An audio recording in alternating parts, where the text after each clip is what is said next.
Donc après, là, donc Philippe Rigoire, qui est psychiatre neurochirurgie, qui fait beaucoup de neuroorthopédie qui travaille, va nous parler des techniques de neurostimulation, à la fois visio-antalgique, parce que le plan de la douleur, c'est quand même un sujet qui est majeur sur les personnes handicapées. Je rappelle, c'est la plus grande motif de consultation des personnes handicapées, c'est quand même le sujet de la douleur, ensuite du sujet fonctionnel. Et puis en même temps, comment toute cette réflexion de douleur nous a amené à réfléchir, vous a amené à réfléchir sur l'aspect fonctionnel. Merci Philippe. Merci beaucoup Philippe de nous avoir permis d'être là. Merci à tous pour votre accueil. Voilà, donc Philippe de Normandie a bien défriché le sujet. Douleur et handicap, c'est complètement intriqué aujourd'hui dans la pratique quotidienne pour nous soignants. Et vous voyez, sur une chirurgie d'allus valgus qui a mal tourné, puisque les garrots pneumatiques avaient comprimé un petit peu trop longtemps ce nerf fibulaire, on peut être amené chez un patient qui vient à la fois pour un déficit des releveurs et à la fois pour des douleurs neuropathiques du dessus du pied. On peut être amené à proposer aujourd'hui des stratégies combinées avec des phases de décompression ou même de réparation. Et puis derrière, à but antalgique avant tout, avant d'être même à but fonctionnel, effectivement des neurostimulations qui peuvent être mises en place. Alors la neurostimulation, c'est le sujet de ce topo, juste pour que on cerne bien ce qu'on peut en attendre. Cette neurostimulation, c'est le poisson torpille qui a été utilisé par les Grecs sur les douleurs des gens il y a déjà plusieurs siècles. Et c'est aujourd'hui une technologie qui a énormément progressé avec un foisonnement technologique autour de ces électrodes, ces pacemakers à visée neurologique. Et on fête cette année les 50 ans de la stimulation médulaire, donc qui a été mis en place suite à ce qu'on appelle la théorie du gate control.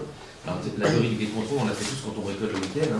Quand on a le malheur malheureusement de se taper avec le marteau maladroit sur un doigt en mettant un coup en place, spontanément on frotte tout de suite, on souffle sur l'endroit qui est douloureux pour stimuler en fait les voies du tact épicritique fin et essayer de filtrer les influx douloureux qui tentent de parvenir au cerveau en les bloquant à divers niveaux, notamment au niveau d'un interneurone qui est au niveau de la moelle épinière, qu'on appelle donc la théorie de la porte, le gate control.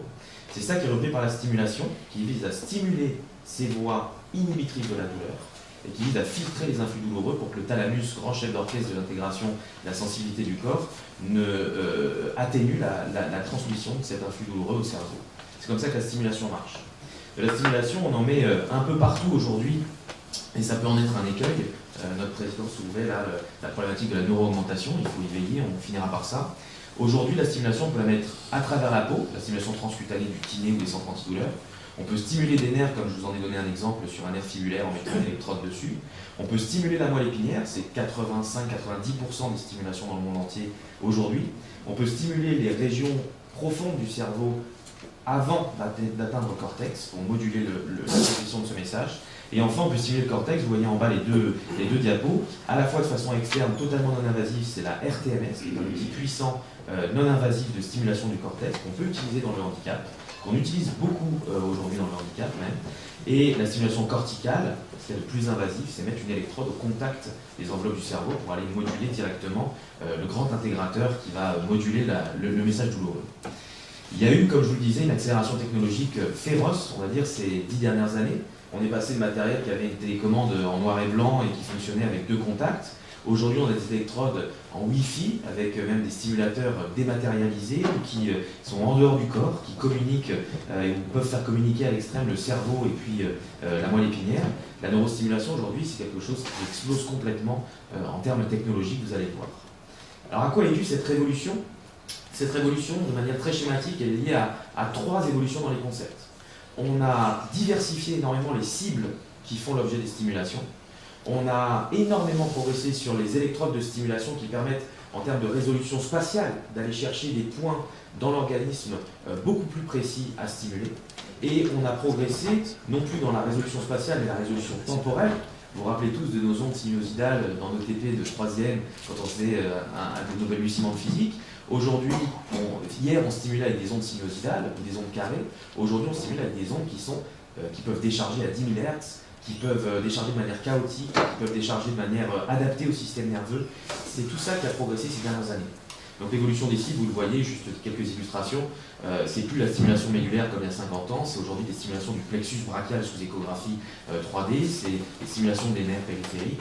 Les électrodes, comme je vous le disais, on est passé de contacts plus moins très simples à des électrodes sophistiquées qui utilisent beaucoup de contacts, 4, 8, 16, 32, puis aujourd'hui on a des toutes petites électrodes avec des centaines de contacts dessus. Ça permet d'avoir un champ beaucoup plus précis, beaucoup plus profond, beaucoup plus sélectif. Et c'est un petit peu l'image de ces ruelles de Nice où il ne suffit pas d'avoir un gros 4x4 pour arriver à ses fins. Sur le plan cortical, par analogie, et c'est même l'extrême, Vincent Roaldès vous en parlera juste après, on a des électrodes aujourd'hui qui ne font pas que stimuler, mais qui détectent et qui renvoient un signal derrière, qui sont extrêmement miniaturisés.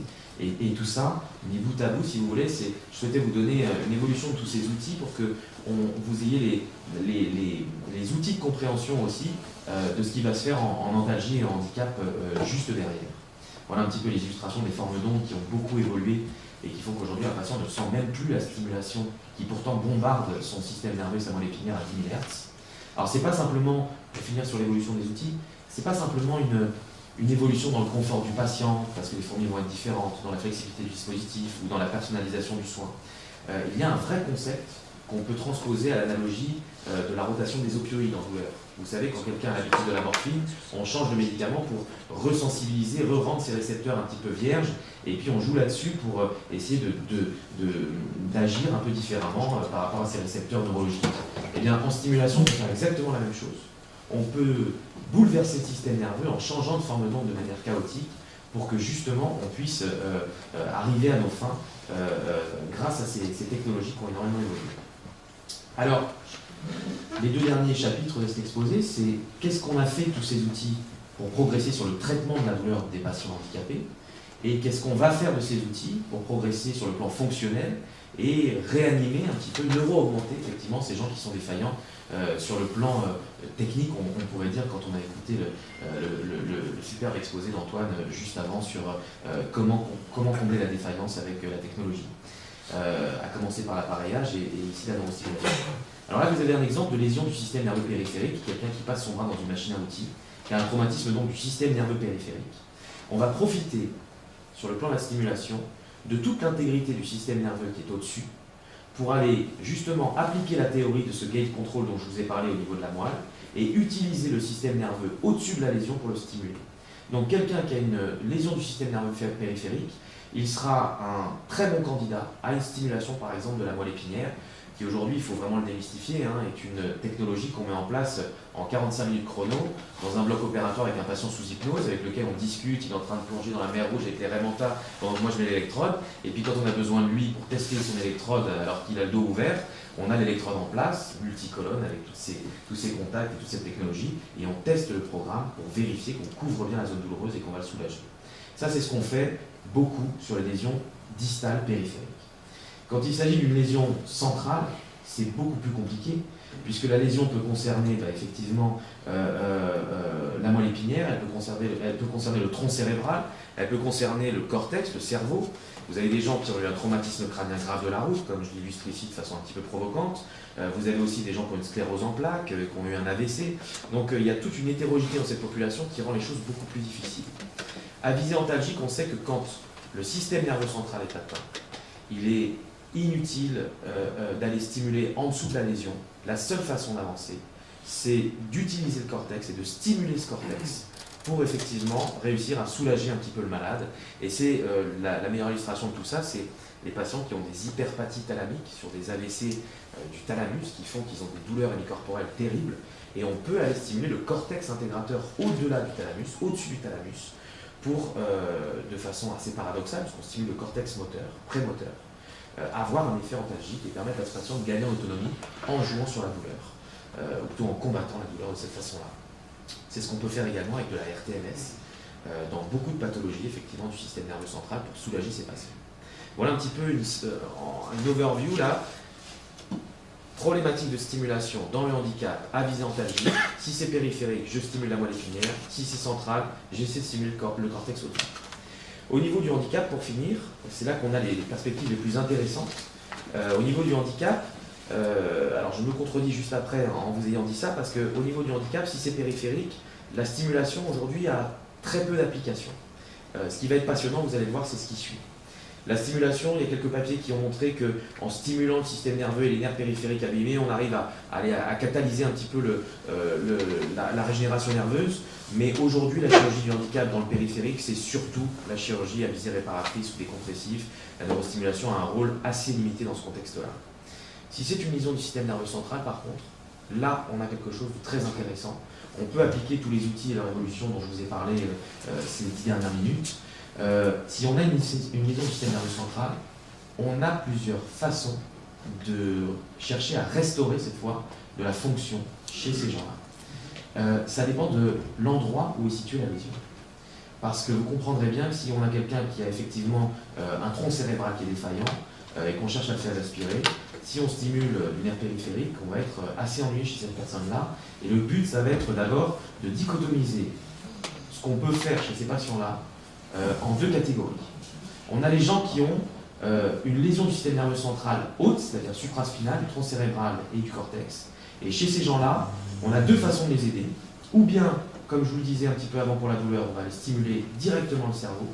Et là, c'est toute la place des interfaces cerveau-machine, et c'est tout ce que va développer Vincent Roaldès juste après moi, donc je vais à peine déflorer le sujet. Si on a, à contrario, en fait, une lésion qui va toucher les centres supraspinaux, on peut essayer de rétablir une fonction en stimulant la distalité, le nerf périphérique, mais ce ne sera pas des concepts intelligents qui vont utiliser notre plasticité neuronale au sens noble du terme. Ça va être des espèces d'orthèses électroniques améliorées qui vont stimuler le système nerveux périphérique, je vais y venir juste là, qui vont stimuler le système nerveux périphérique en utilisant des capteurs 3D, des accéléromètres qui vont détecter que le genou bouge, que le pied n'est plus en appui, et en stimulant de façon assez on-off finalement le nerf périphérique. Voilà un petit peu comment, sur ces lésions supraspinales, on essaie d'avancer. La vraie difficulté, je vous le disais, et c'est ce que François évoquait vraiment dans la personnalisation du traitement, c'est que quand on met dans le même panier des gens qui ont eu une sclérose en plaques, un AVC, qui sont au stade de déformation majeure et qui peuvent éventuellement avoir des problèmes de communication, comme va le soulever Vincent Roaldès, dans l'expression de leurs besoins et le contrat qu'on doit passer avec eux, il est très difficile de manœuvrer et d'extrapoler une neurostimulation implantée dans le corps d'un individu qu'on pourrait transposer à toute une population. Je finis par ce qui me paraît avoir le plus d'originalité aujourd'hui et d'intérêt, c'est la lésion médulaire.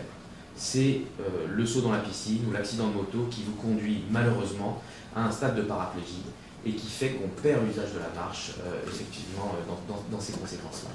Alors qu'est-ce qui peut rassembler ce motard et ce rat, hormis la couleur utilisée de la moto et puis pour l'interrogation? Eh bien, on arrive sur un nouveau champ de recherche qui est extrêmement intéressant. C'est ce qu'on appelle la tentative de restauration de la fonction par l'utilisation des centres locomoteurs autonomes au niveau médulaire.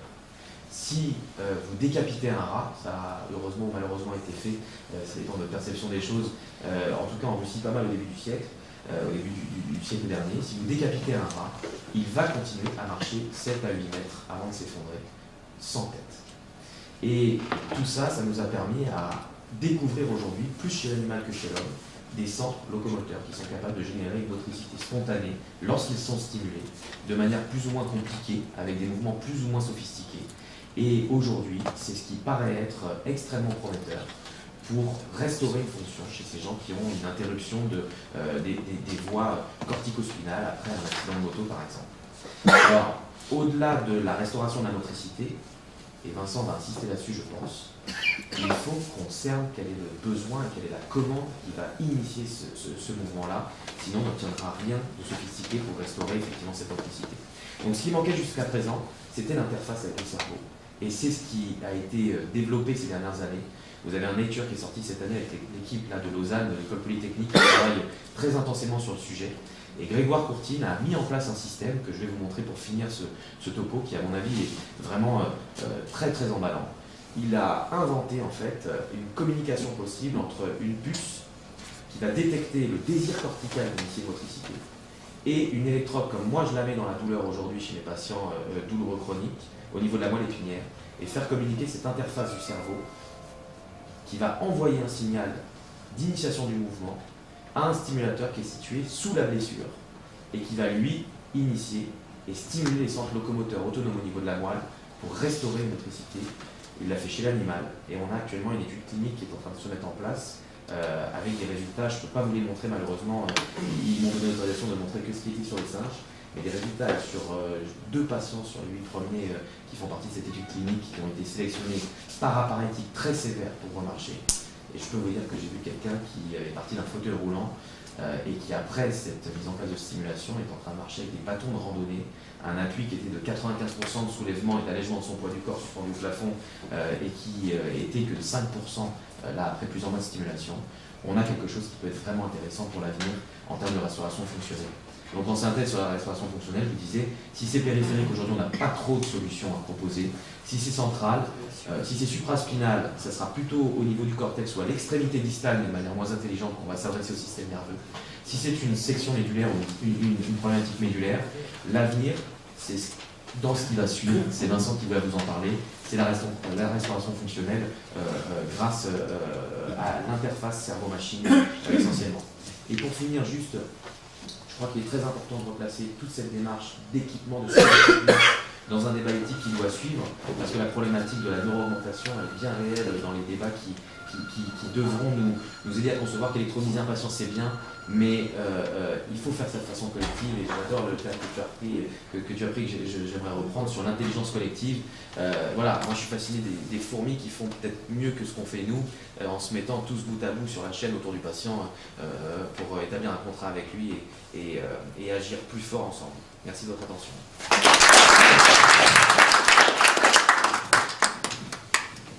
Merci beaucoup Philippe. Peut-être, je me demande si c'est pas bien que Vincent, tu viennes nous présenter, comme ça on aura les deux, la stimulation. Pardon, oui, excusez-moi. Excusez-moi. Il y a une question. Une question quand même, peut-être deux courtes si vous permettez, en tant que chirurgien pédiatrique. Une première chose que je remarque, c'est que vous avez peu parlé des stimulations fonctionnelles sphinctériennes, qui pour nous sont si importantes pour des malformations, par exemple, des malformations anorectales ou autres sphinctériennes. Donc, simplement pour que vous nous éclairiez un petit peu sur cette approche. Et la deuxième question, concernant les fantastiques progrès en neurosciences, en particulier publiés par les équipes de Pitié et Salpêtrière, et des fantastiques progrès de l'IRM fonctionnel intracérébral. Comment connectez-vous votre recherche avec l'évaluation par ces IRM intracérébrales? Merci beaucoup, il y a de très belles questions là-dessus. On va essayer de répondre de façon très synthétique. La dernière question, c'est l'IRM fonctionnel. Alors ça, c'est très intéressant parce qu'aujourd'hui, les électrodes sont devenues depuis cette année IRM compatibles. Donc on a la possibilité, à Quatuor on a la chance d'avoir un IRM intraopératoire 3 Tesla par exemple dans le bloc. On va avoir la possibilité aujourd'hui d'explorer même pendant la procédure comment le réseau cortical peut se moduler effectivement sous l'influence d'une neurostimulation et faire de l'étude de fonctionnement cérébral avant, après stimulation, pendant telle ou telle stimulation, et vous ouvrez une voie extraordinaire effectivement de champ d'exploration. Sur la connexion de cette IRM et puis l'interface corticale, je pense que c'est Vincent qui sera le plus à même de prolonger le débat, parce que ça c'est effectivement une question qui nécessite la que je vais développer juste après. Sur les sphincters, j'ai un énorme mea culpa à faire, bien évidemment, et ce ne serait pas à moi de répondre à la question, ce serait, j'en suis sûr, à vous. Le problème aujourd'hui en neurostimulation, c'est que 15 minutes pour déflorer un sujet aussi vaste. Sachez qu'à Marseille, on va travailler sur la neurostimulation pour établir l'arythmie et les fonctions cardiaques, c'est à l'ordre du jour. Sachez qu'aujourd'hui, les électrodes qui sont mises en place pour restaurer la fonction diaphragmatique dans l'état végétatif, les électrodes de stimulation cérébrale profonde pour l'état de conscience, et les sphincters, je pense que quand on voit toutes les images que tu as montrées, c'est peut-être le plus important de mes omissions, parce qu'effectivement aujourd'hui, que ce soit pour les lésions centrales, on a travaillé sur les Brinley, qui sont des technologies de stimulation de 1976, mais qui donnent des résultats très intéressants dans les équipes qui les pratiquent. Donc une stimulation de vésicale et même sphinctérienne au sens large du terme. Et puis les stimulations périphériques, mais alors pour le coup qui sont faites plus par les collègues urologues et peut-être chirurgiens pédiatres que par les neurochirurgiens comme moi, c'est aujourd'hui une façon de combattre le handicap et de restaurer la fonction qui est une merveilleuse application de ce champ d'évolution. Et alors, justement, permettez-moi, vous augmentez ma frustration. Je repose la question. Oui, excusez-moi. Vous augmentez légèrement ma frustration parce que dans la littérature pédiatrique en particulier, après un grand engouement il y a une dizaine d'années, jusqu'à il y a 5 ans, pour les neurostimulations sphinctériennes, il me semble qu'il y a une baisse de communication à ce sujet, et c'était le sens de ma question. Je vais me permettre de continuer dans cet esprit-là parce que j'ai profité de votre connaissance, parce qu'on n'est pas spécialiste dans l'orthopédie, mais je rejoins Philippe Montoupé par ma connaissance du périnée et des algies périnéales et de tous les travaux de Robert sur la douleur, etc. Il y a quand même quelque chose que je trouve extrêmement troublant dans la façon dont on... Je crois que j'aime mieux peut-être le mot neuromodulation que neurostimulation. Parce que quand on stimule, on peut faire mal aussi. Alors que vous le faites pour antalgique. Donc si vous voulez, par exemple, notamment dans la sexualité féminine, qui est le sujet que je connaissais mieux, et les sphincters, il y a quand même un vrai problème dans la neuromodulation, dans la neurostimulation, notamment dans toutes les algies périnéales, avec le problème également, par exemple, de la frigidité, où on utilise également le même mot. Et donc, si vous voulez, pour nous, les béotiens de la société de neurologie, on est souvent un peu surpris. J'ai eu des débats souvent avec Robert là-dessus, qui ne sont pas tout à fait très clairs. Est-ce que vous avez une idée? Parce que là, vous nous présentez des choses où vous stimulez sur le plan moteur, et sur le plan antalgique, je veux dire, etc. Est-ce que par ailleurs, quand on stimule sur le plan moteur, on n'entraîne pas des algies majeures?